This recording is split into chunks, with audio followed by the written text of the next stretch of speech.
Hey guys, welcome back to my YouTube channel. So we have concluded our observation on the basic logic gates, special logic gate and universal logic gates. So for the so long time we haven't discussed many problems after the number system. So let I giving some few problems in order to test your understanding. So please pause the video and try to answer it. The question is that they have mentioned the output y which is equal to AB plus C bar D bar. So they gave the output, but the question is what will be the logic of G1 and G2? So G1 and G2 are gates, we know that. So they are asking what will be the gate name? It is an AND or not or even XOR. What is the gate number, gate logic that they are asking? So I forgot to mention this thing. So A, B, C, D. So this is also question given. They already given in the question. So let me use the red color pen to solve the answer. So this is what the question they gave. So please pause the video and try to answer it.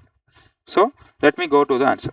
So here we know that this one is the NOR gate. So we will clearly see that there will be an input that will be C bar C plus D the whole bar. So which can be written as C bar D bar. So here this is 50% of answer. So we are clearly say that there is an addition which is operating here. So that we can clearly state this gate is an OR gate. Okay. So one thing. So G2 is an OR gate. So we have clearly identified. So another one thing is that it's an addition of equal thing. So here C bar D bar is added means and then AB, the output here which is equal to AB. But here if you see the one input is A bar and another one input is B bar. So what kind of logic we can use to make this to happen? So let's take a case that if we consider the thing, so if we take the double bar here, then what can we do? We can A bar plus B bar the whole bar. Then what can be the logic we can use? We can use NOR. So NOR is the logic that will add and take the whole bar. So we can clearly state that it's a NOR gate. So G1 which is equal to NOR gate.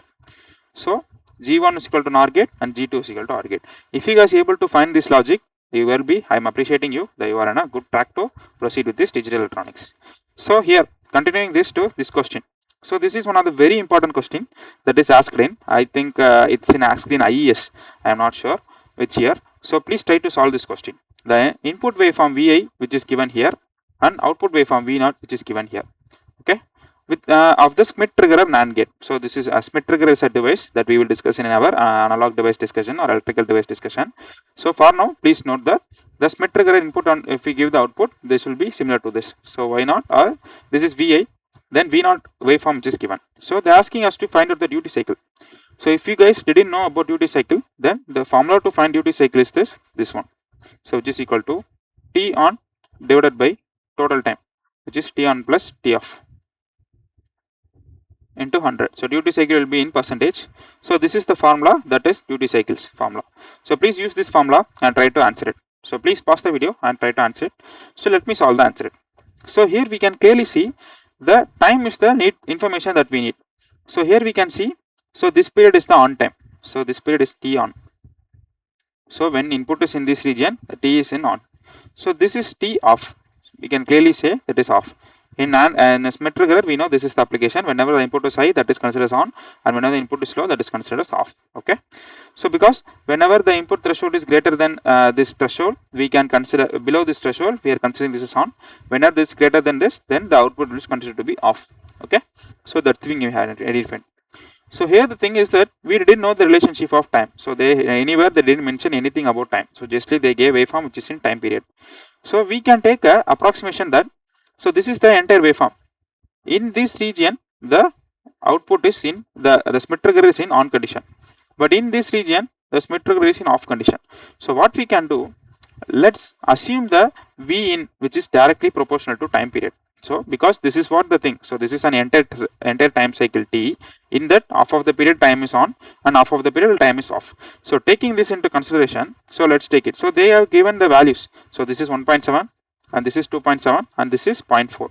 So we know the values. So let's relate the V in, the T can be related to V in. So let's find the duty cycle which is equal to T on. So T on is in this region, right? So let's take the region 1.7 minus 0.4. Okay, so 1.7 minus 0.4.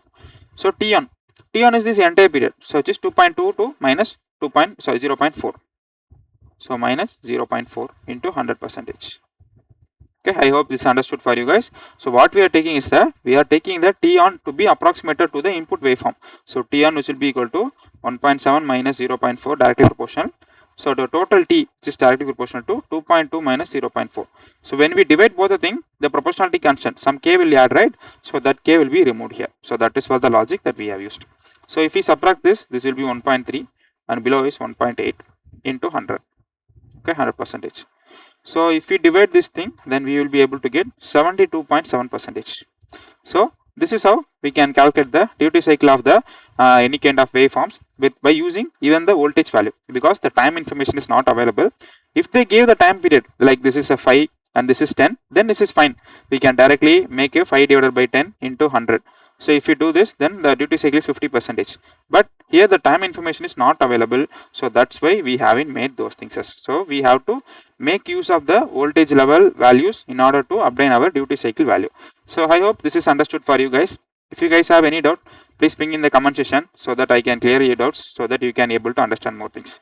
So this is a sample thing only. So we haven't started the course to the extreme end. So I will be mainly focusing on the lecture part now. So once the courses are ended, then I will be posting many series of problems like GATE previous year asked question, interview ask a series. Those kind of those all are in my mind to do that perfectly. So please stay tuned guys, and like, share and subscribe the channel so that you guys will be notified on all of my channel videos. Okay, please like, share and subscribe the channel. Thanks, and stay tuned for next lectures.